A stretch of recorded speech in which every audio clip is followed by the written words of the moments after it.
My dream has always been to one day make it to Machu Picchu, Peru, home of some of the planet's most wondrous archaeological sites and evidence of the history of humankind that we still don't know very much about.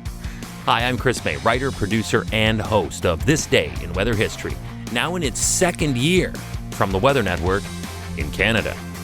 But for all its ancient history, it has only been mainstream for a very, very short time. And it may not have been rediscovered at all, if not for American archaeologist Hiram Bingham, when he got his first look at Machu Picchu on July 24, 1911. This day in weather history. Machu Picchu is an ancient Inca settlement in Peru that is now one of the world's top tourist destinations, and its location made full personal use of weather benefits and exacted its perils upon anyone looking to invade. So there's a lot to unwrap here. Today is more of a this period in weather history, but that's what makes this podcast so big picture cool, man. Machu Picchu means old peak in the native Quechua language. It's tucked away in the rocky countryside northwest of Cusco. It is believed to have been a summer retreat for Inca leaders whose civilization was virtually wiped out by the Spanish invaders in the 16th century. Over the hundreds of years since its great fall, its existence was a secret, known only as myth and legend in stories handed down by word of mouth among the peasants living in the region. But in the summer of 1911, all of this changed, and the world became a lot more mysterious and exciting as a result. American archaeologist Hiram Bingham was on a quest. He was searching, like Indiana Jones, for the famous lost city of the Incas. I'm also guessing drawn in initially by the lure of legend that it was a city made of gold, but that's another story for a totally different podcast. As if straight from the screenplay of a movie, he and his crew were traveling on foot and by mule from Cusco into the Urubamba Valley, where they met a local farmer who told them of some ruins located at the top of a nearby mountain. A mountain that would prove arduous at best to scale. Welcome to year 2 of this podcast. Right now, you're listening to the full version of today's story on your favorite podcast provider, but there's also the daily podcast video short. They're shot right here in my podcast recording studio, so you get that perspective, but oftentimes they will include visuals from that day's event from when it happened in weather history. So after listening to the full story, go check out the podcast video short on television or online anytime at theweathernetwork.com/weather history. Remember my This Day in Weather History on July 8th, 2009, the story of the deadly freezing in Peru? And then my July 13th, 1930 story of the snow and rain in Uruguay that messed with the first ever World Cup of Soccer tournament?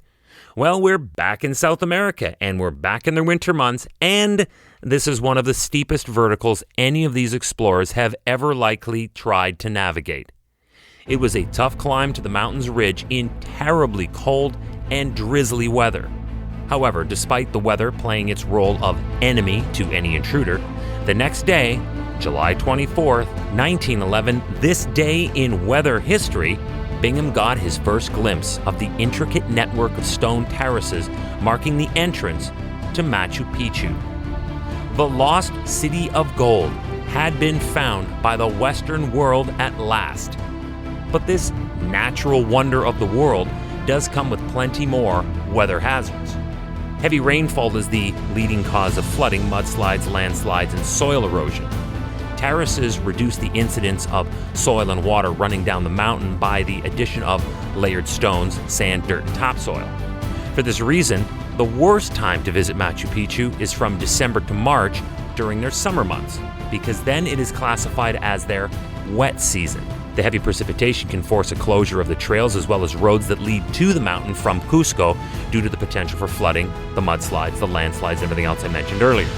The frequency of these naturally cyclical occurrences was a major strategic benefit to the ancient Inca people, as it made invasion or any intrusion difficult to impossible from the outside, and the famous stepped landings that line the face of the mountains was used for irrigation and bountiful agriculture.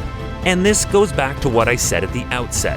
The weather was used as both a benefit and a weapon by the intelligence of the Inca people. And it was first discovered and brought back to light for all of us to marvel at this day in weather history. Tomorrow is July 25th. Just like I did in the July 23rd episode I presented for you yesterday. Tomorrow we're going to pick up another rare twister event. So I ask you again, where do you think of when you hear the word tornado? For all of us, the names Oklahoma, Texas, Kansas, Alabama, Tennessee, Mississippi. Those are normally the first states you think of. But like yesterday, not Massachusetts, and surely not the 49th state of the Union, Alaska. Tomorrow will be a big one from the last frontier on This Day in Weather History with me, your host, Chris May.